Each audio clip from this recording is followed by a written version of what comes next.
जिसके नहीं लिखे गए होंगे वो दोबारा लिख लेना। ये एल क्या बताया था? एल बताया था lower limit of median class, lower limit of median class. H क्या बताया था? एच बताया था हाइट और क्लास विड्थ, और क्लास विड्थ। एफ क्या बताया था आपको? फ्रीक्वेंसी ऑफ मीडियन क्लास, है ना बेटे। आपको n/2 क्या बताया था? Half of sum of frequency, sum of frequency. आपको CF क्या बताया था? Preceding cumulative frequency of median class, preceding cumulative frequency of median class. चलिए दोबारा हमने फॉर्मूले लिख दिए, अब हम क्वेश्चन सॉल्व करेंगे। जिसके नहीं हुए थे वो यहाँ से नोट डाउन कर लें। आपके पास एक्सरसाइज 14.3 और question number 3, consumption of elasticity of 68 consumers of a locality. उसने कहा find the median, mean and mode of the data. बेटे ऐसे ही क्वेश्चन आपके पेपर में आते हैं, एक ही क्वेश्चन में सारे क्वेश्चन पूछे जाते हैं, मीडियन, मीन और मोड। पहले होता क्या था बेटे, एक बार ट्रेंड चला था आपकी मिसिंग फ्रीक्वेंसी वाला क्वेश्चन पूछने का, और अभी 2 साल से ट्रेंड क्या है कि आपको एक क्वेश्चन दे दिया गया, या तो उसका ऑब्जेक्ट पूछ लिया या फिर पूछ लिया मीडियन मोड निकालिए। ये आजकल ट्रेंड में चल रही क्वेश्चन। इसने कहा आपको क्या निकालना है इसी क्वेश्चन में? मीडियन भी निकालना है, मीन भी निकालना है और मोड भी निकालना है of the data and compare them. उसके बाद आपको उन्हें क्या करना है? कंपेयर करना है। तो आपका मंथली कंजप्शन दे रखा बेटे, इसे मैंने क्लास इंटरवल लिख दिया मंथली कंजप्शन, और वो दे रखा है आपके पास 65 to 85, 85 to 105, 105 to 125, 125 to 145, 145 to 165, 165 to 185 and 185 to 205। ठीक है, आपकी फ्रीक्वेंसी क्या दी है बेटे आपको? 4, 5, 13, 20, 14, 8 और 4, ये आपको फ्रीक्वेंसी दी है। मुझे इसका क्या निकालना है? मीडियन निकालना है फिलहाल तो, क्योंकि मैंने आपको मोड भी सिखाया, मैं मोड भी निकाल के दिखा दूंगी और मीन भी निकाल के दिखा दूंगी। तो फिलहाल बेटे आप मीडियन पे ध्यान दीजिए, मीडियन किस तरीके से निकालेंगे। जब आप मीडियन निकालेंगे ना बेटे, मीडियन यहाँ पर निकलेगा इसकी क्यूमुलेटिव फ्रीक्वेंसी बनाने से। तो मैं आपको क्यूमुलेटिव फ्रीक्वेंसी बनाना सिखा रही हूँ, क्यूमुलेटिव फ्रीक्वेंसी कैसे बनती है। उसे आप CF से रिप्रेजेंट करते हैं। तो देखिए, जो आपके पास 4 है वो एज इट इज 4 लिखा जाएगा, उसके बाद सारी टर्म्स आपकी डायगोनली ऐड की जाएंगी। डायगोनली ऐड मतलब 4 + 5 क्या होगा? 9, 9 + 13 क्या होगा? 22, 22 + 20 क्या होगा? 42, 42 + 14 क्या होगा? 56, 56 + 8 क्या होगा आपके पास? 64, 64 + 4 क्या होगा? 68। अब सुनिए, आप सारी फ्रीक्वेंसीज का ऐड कर लीजिए, मतलब sigma F, sum of frequency. इसे सिग्मा एफ को क्या बोलते हैं? Sum of frequency. वो भी 68 आएगा, और सिग्मा एफ को ही आप किससे रिप्रेजेंट करते हैं? एन से। एन का मतलब भी सम ऑफ फ्रीक्वेंसीज ही होता है। अब अगली बात सुनिए बेटे, यहाँ तक आपने सॉल्व कर लिया, यहाँ तक उम्मीद है आपको समझ में आ गया होगा। अब ये सारा का सारा क्वेश्चन आपका डिपेंड करता है इस एन पर। तो यहाँ पर n कितना दिया है? यहाँ पर n दिया है 68, तो n/2 क्या होगा? n/2 होगा आपका 34। अगर आप मैं जो ये बात बताने जा रही हूँ आपने समझ ली ना बेटे, आपका मीडियन बहुत अच्छे से आ गया। दोबारा सुनो, हमने सबसे पहले क्वेश्चन लिखा, क्वेश्चन लिखने के बाद आपने क्या बनाया? CF, जिसे बोलते हैं क्यूमुलेटिव फ्रीक्वेंसी। क्यूमुलेटिव फ्रीक्वेंसी कैसे बनती है? अपनी फ्रीक्वेंसीज को डायगोनली आप ऐड कर देंगे। आप देखो इस तरीके से आप ऐड करोगे, जब भी आपके पास 68 आएगा, और मैंने डायगोनली ऐड करा तो लास्ट टर्म भी कितनी आई है? 68। इसीलिए हमने क्या कहा है? सिग्मा एफ को n के बराबर। यहाँ पूरा का पूरा क्वेश्चन किस पे डिपेंड करता है? n/2 पे डिपेंड करता है, और n/2 आपके पास 68/2 मतलब कितना आया? 34, है ना बेटे। आप देखो आप एक बात सोचो इसमें छोटी सी, इन्हें ना अपने दिमाग में कुछ देर के लिए आप ना डिस्टेंस सपोज कर लो, 4, 9, 22, 42 ये जो लिखे हैं, कुछ देर के लिए इसे डिस्टेंस सपोज कर लो। मान लो बेटे मुझे है ना 0 से मतलब 4 किलोमीटर की दूरी पे जाना है, तो मैं क्या करूँगी? यहाँ इसमें कुछ भी ऐड नहीं हुआ, आप सोच रहे होंगे भाई डायगोनली ऐड करना है, क्योंकि इसमें बेटे 0 ऐड हुआ है। 0 + 4 कितना होता है? 4 होता है, इसीलिए हमने यहाँ कोई डिजिट बदलेंगे। भाई जब भी हम स्टार्ट करते हैं वो अपने जीरो पोजीशन से स्टार्ट करेंगे। मालूम मैं अपने घर से चली तो वहाँ तो मेरी क्या था 0 किलोमीटर पे जो थी, और आना मुझे स्कूल है तो मैं कितना आ गया 4 किलोमीटर, है ना बेटे। उसके बाद अगर मैं 4 यहाँ के बाद मैं मान लो जाना चाहूंगी, अगला क्या पढ़ रहा है शिव जी पढ़ रहे, क्या शिव जी को क्या गए हैं, अरे शिव जी सिकोपुर, बेटे मुझे सिकोपुर जाना है बेटे, वो कितना है यहाँ से 9 किलोमीटर दूर है। तो एक बात बताओ बेटे, मैं अपने घर से चली स्कूल पे आके रुकी तो पता चला मैं 4 किलोमीटर आ गई। अब बेटे मुझे जाना सिकोपुर है शिव जी पे, अब ये काम करूँ दोबारा अपने घर वापस जाऊं और फिर दोबारा डायरेक्ट कहाँ जाऊँ सिकोपुर जाऊं, है ऐसा करूं, या फिर यहाँ से चल पड़ो बेटे। उसके बाद मान लो बेटे यहाँ से मुझे जाना गुफा वाले बाबा पे, अब बेटे दोबारा एक काम करूं अपने घर जाऊं दोबारा से शिव जी से, फिर दोबारा चलूं और कहाँ जाऊं बेटे गुफा वाले बाबा पे, ऐसा करूं क्या? या फिर ऐसा करूं बेटे चलो कोई बात नहीं शिव जी के दर्शन हो गए अब आगे चल लो, ऐसे करो। हाँ जी ठीक है बेटे। तो एक बात बताओ, इस जो 4 है इस 4 का मतलब क्या है? अगर हम इसे डिस्टेंस के अकॉर्डिंग समझें तो इस 4 का मतलब ये है कि इसमें 0 kilometre 1 kilometre 2 kilometre 3 kilometre 4 kilometre तक किसमें एग्जिस्ट कर रहे हैं 4 में। ये एक तरीका है समझाने का और कुछ नहीं है। अगर हम इस 9 की बात करें तो बेटे इस 9 का मतलब क्या होगा, जब मैं 4 किलोमीटर खत्म कर चुकी वहां पे मैंने स्टैंड ले लिया, मतलब यहाँ आके मैंने अपना जो काम था करवा लिया, अब हम क्या करेंगे बेटे आगे तो जाएंगे या फिर 0 से जाएंगे, दोबारा यहाँ से तो चलेंगे। तो यहाँ से चलने का मतलब क्या है 5 kilometre 6 kilometre 7 kilometre 8 kilometre 9 kilometre पर आप आकर अभी फिलहाल के हैं। तो इस 9 में क्या एग्जिस्ट कर रहा है 5 6 7 8 और 9, बात समझ में आ गई।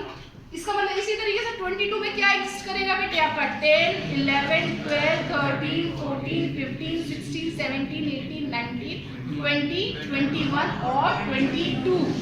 क्या आपको मेरी बात समझ में आ रही? और इसी तरीके से ये आगे चलेगा कहाँ तक 16। तो मैं आपसे सिर्फ ये पूछना चाहती हूँ, मेरा सवाल आपसे ये है कि अगर मेरे पास n/2 यहाँ पर 34 है तो 34 नंबर इनमें से किस वैल्यू में एग्जिस्ट करेगा? बात खत्म हो चुकी थी, आगे की जो भी बात होगी वो कहाँ पर होगी 42 में। इसका वो नंबर मतलब क्या है 34 भी कहाँ एग्जिस्ट करेगा आपका 42 में। इसका मतलब यही आपकी क्या हो जाएगी मीडियन क्लास। ये बताओ समझ में आ गया? अगर ये मीडियम क्लास है तो L की वैल्यू कितनी होगी आपके पास 125। अगर ये मीडियम क्लास है तो आपके पास H कितना होगा 20। अगर ये मीडियम क्लास है तो n/2 कितना था हमारे पास 34। अगर ये मीडियम क्लास है तो मेरे पास फ्रीक्वेंसी कितनी है 20। अब अगली बात है, ये सारी चीज आसान थी हमने दिखाई। अब यहाँ पर मेन रोल है बेटे इसका CF का। CF क्या है? तो यहाँ लिखा है preceding cumulative frequency of median class. तो ये तो है आपका मीडियन क्लास, पूरा का पूरा ही मीडियन क्लास है। मीडियन क्लास से प्रीसीडिंग पीछे वाली। अब आप ये सोचोगे इतना स्ट्रेच क्यों दे रहे हैं इस बात पर? कुछ बच्चे यहाँ ये वाली टर्म लिख लेते हैं, तो बेटे ये वाली टर्म नहीं लिखनी, इसमें लिखा हुआ है प्रीसीडिंग क्यूमुलेटिव फ्रीक्वेंसी। कौन सी है ये क्यूमुलेटिव फ्रीक्वेंसी? किससे प्रीसीडिंग देना है मीडियन क्लास से। तो आपका CF क्या बनेगा? CF बनेगा यहाँ 22। क्या आपको इतनी बात समझ में आ गई? अगर इतनी बात समझ में आ गई तो आंसर आ गया, बस हम मीडियन निकाल लेंगे। Median is equals to L plus n/2 minus CF upon F into H। तो हमारे पास L की वैल्यू कितनी है हमारे पास 125 प्लस n/2 की वैल्यू कितनी है 34 माइनस CF की वैल्यू कितनी है 22 डिवाइडेड बाय F की वैल्यू कितनी है आपके पास 20 और H की वैल्यू भी आपके पास कितनी है 20। देख लीजिए 20 है ना सारी वैल्यू, देखो अंतर कितना डिफरेंस है 20। बेटे इस 20 से ये 20 कैंसिल, 125 प्लस 34 में से आपका 22 चला गया तो कितना बचा 12 ना। तो बेटे आपके पास मीडियन वैल्यू आ गई 137। ये आपकी क्या है मीडियन वैल्यू। इसी का बेटे मैं आपको मोड निकाल के दिखाऊंगी और इसी का ही क्या था हमारे पास L प्लस F1। इसे हटा दोगे सर सिंपल सी बात बताइए, अगर मुझे इस डाटा का मोड निकालना है तो मात्र एक ही बात आपको देखनी है कि हाईएस्ट फ्रीक्वेंसी क्या है। तो यहाँ हाईएस्ट फ्रीक्वेंसी क्या बन रही है 20 बन रही है ना। तो बेटे यही आपकी क्या कहलाएगी मॉडल क्लास कहलाएगी। और मॉडल क्लास की फ्रीक्वेंसी को आप क्या नाम देते हैं? आप F1 नाम देंगे। मॉडल क्लास से प्रीसीडिंग को नाम देंगे आप F0 और मॉडल क्लास से सक्सीडिंग को नाम देंगे आप F2। क्या बात समझ में आ गई? देखिए हमारे पास L की वैल्यू क्या होगी मॉडल क्लास की लोअर लिमिट, तो लोअर लिमिट कितनी है हमारे पास 125। H कितना है हमारे पास 20 है ना बेटे। अब हमारे पास F1 कितना हो जाएगा, F1 भी यही लेते हैं, कितना है आपके पास 120, F0 कितना है आपके पास 13 और F2 कितना है हमारे पास 4। चलिए हम मोड निकालते हैं। तो मोड इज इक्वल टू क्या होगा, L की वैल्यू कितनी है आपके पास 125 प्लस F1 की वैल्यू देखो बेटे, F1 की वैल्यू कितनी है 20 माइनस F0 की वैल्यू देखो बेटे कितना है 13 डिवाइडेड बाय 2 इंटू F1 की वैल्यू कितनी है आपके पास, F1 की वैल्यू है आपके पास 20 माइनस F0 13 माइनस F2 मतलब माइनस 14 और मल्टीप्लाई बाय H मतलब 20। तो ये आ जाएगा आपके पास 125 प्लस 20 में से 13 जाएगा 7 इंटू 20 डिवाइडेड बाय 20 टू जा 40 माइनस कितना हो जाएगा 27 है ना। तो ये आ जाएगा 125 प्लस 140 डिवाइडेड बाय 13। बताओ बेटे सही बता रही हूँ क्या, चलिए तो ये आ जाएगा 125 प्लस 13 9 जा 127 13 9 कितना होता है 117 ना 100 बचे आपके उंगली सॉल्व तो आप पॉइंट लगा देंगे तो कितना आ गया बेटे आपके पास 100 आ गया ना 13 7 जा 91 9 और 0 है तो हमारे पास 13 6 जा 78 और बहुत है तो कितना आ जाएगा आपके पास 135.76 और ये क्या आ जाएगा मोड।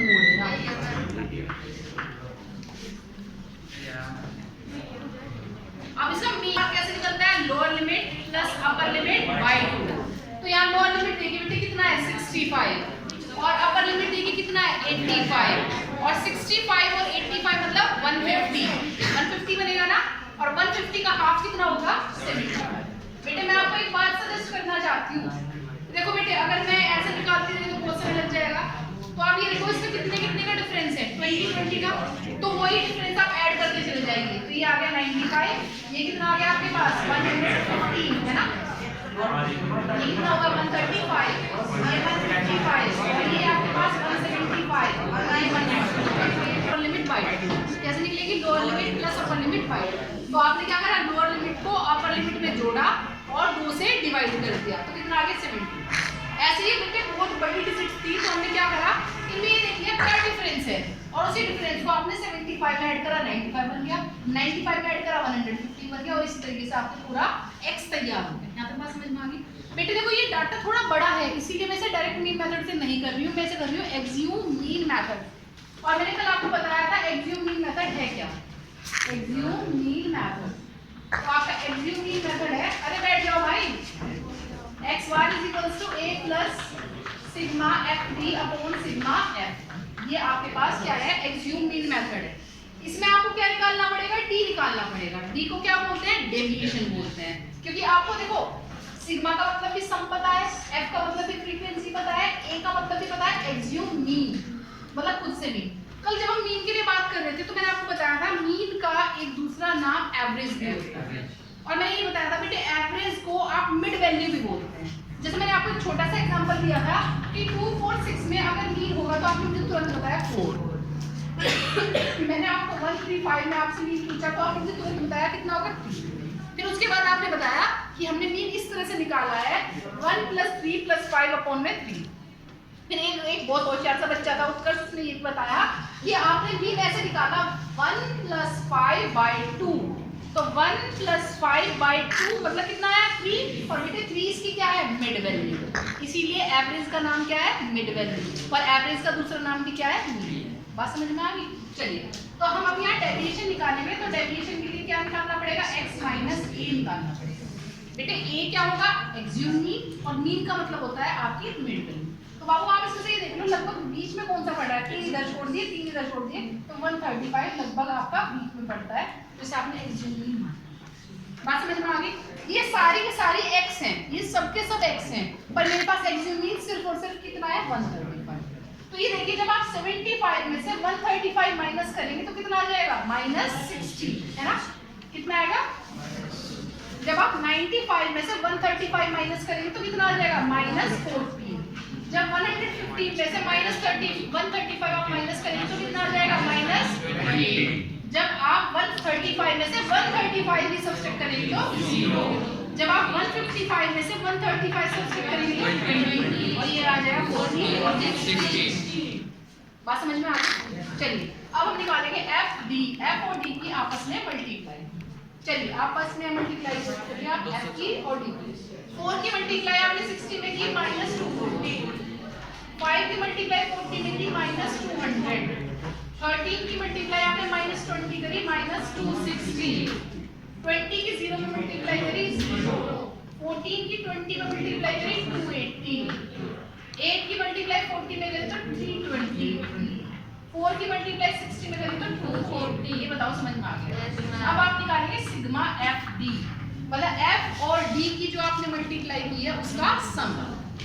जो नेगेटिव नंबर हमने एक साथ ऐड कर लीजिए, तो ये कितना बन गया 500 और ये कितना हो गया माइनस के 700 आ गए टोटल, है ना। अब पॉजिटिव नंबर देखिए बेटे, ये कितना आ गया आपके पास, ये आपके पास 600 तो बनेगा, 600 और 240 कितना बनेगा आपके पास 840, तो सीधा सीधा कितना आ गया 140 आ गया सिग्मा एफ डी। कुछ पूछना है?